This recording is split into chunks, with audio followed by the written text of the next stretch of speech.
Hello students, continuing further, now we'll start going in detail about this chapter, right? So as we have seen in the introduction part, there were several terms that we have discussed. So starting from that, first word that we have in this chapter is your biodiversity.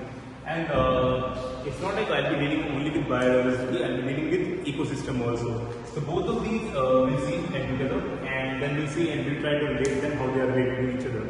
So basically before starting biodiversity and ecosystem, we need to understand in a local environment where we are staying, right? Generally we have two types of components, and by saying two types of components, I can say either they are the things that are surrounding us, that are living nearby us, either they can be living or they can be non-living, right? For example, I can say variety of plants and variety of animals, right? These are the components which are having a sort of life in them, right? And land, air, water, these are the things which are required for our survival, which are being found in our environment, but they are non-living, right? So the things which are having a life in them are called as biotic component, and the ones which are not having a life in them are called as abiotic or non-biotic, you can say. So what exactly happens between the relation between biodiversity and ecosystem? So that one thing that we have to understand, that biodiversity basically means it includes only the plants and animals life, यानी कि it only includes the biotic component. यानी कि अगर हम बात कर रहे हैं तो खाली एक पर्टिकुलर जगह पे रहने वाले प्लांट्स या फिर एनिमल की डिफरेंट स्पीशीज हैं, राइट? उन्हीं को हम क्या करते हैं बेटा बायोडाइवर्सिटी के अंदर इंक्लूड करेंगे. So it basically deals about the study or understanding the survival of plant or animal life in a particular habitat. Right? It can be terrestrial, it can be aquatic, it can be aerial, right? It can be marine or whatever, right? And biodiversity is altogether being done on a very large scale, right? Because biodiversity means there can be various type of forms of it.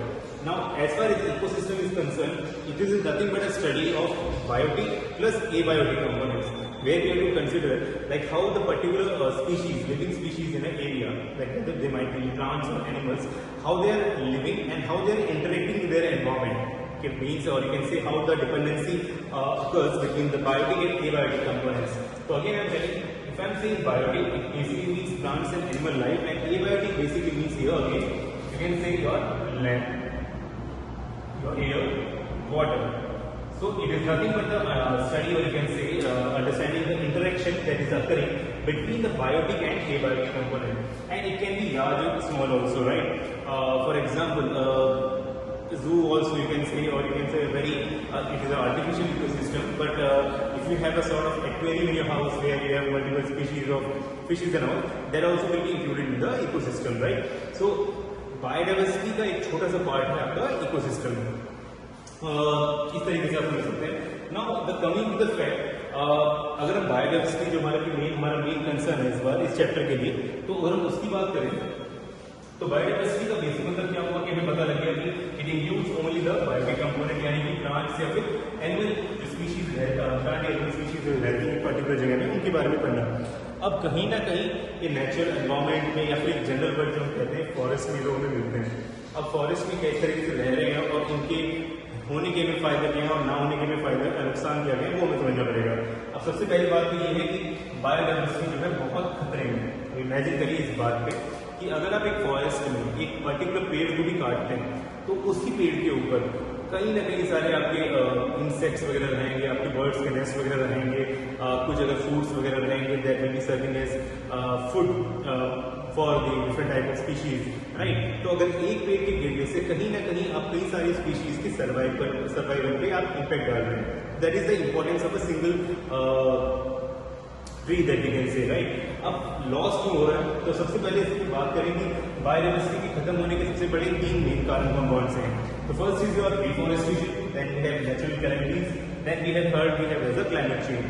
अगर हम बात करें deforestation तो अपने आप में बहुत बड़ा रीजन है. अब डिफॉरेस्टेशन का मतलब आप सब लोग जानते हैं, it is nothing but the cutting of trees on a very large scale. अगर आप एक बड़े पैमाने पे पेड़ों को काट रहे हैं एक साथ, राइट? बहुत ज़्यादा. अगर आपने देखा भी होगा अमेजन रेन फॉरेस्ट में होता है या फिर कॉन्गो रेन फॉरेस्ट में होता है जो सेंट्रल अफ्रीका के रीजन में आ रहा है, तो वहाँ पर पेड़ों को बहुत धड़ल्ले से काटा जाता है, right? So cutting of trees on a very large scale is called as deforestation.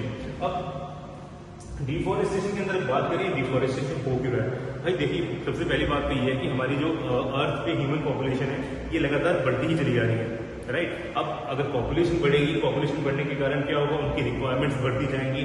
कहीं ना कहीं अगर आप अपने घर में बैठ के भी देखें तो आपका बेड हो गया, आपका सोफा हो गया, आपका फर्नीचर, टेबल वगैरह, और apart from that there will be multiple number of things जो कहीं ना कहीं लकड़ी या फिर मतलब ऐसे ऑब्जेक्ट्स वगैरह जो भी मिलेंगे आपको, कहीं ना कहीं वो आपको फॉरेस्ट वगैरह से ही आ रहे होंगे आपके, right. Then we have construction. भाई अगर पॉपुलेशन बढ़ेगी तो क्या होने वाला है, उनके रहने के लिए जगह बढ़ेगी।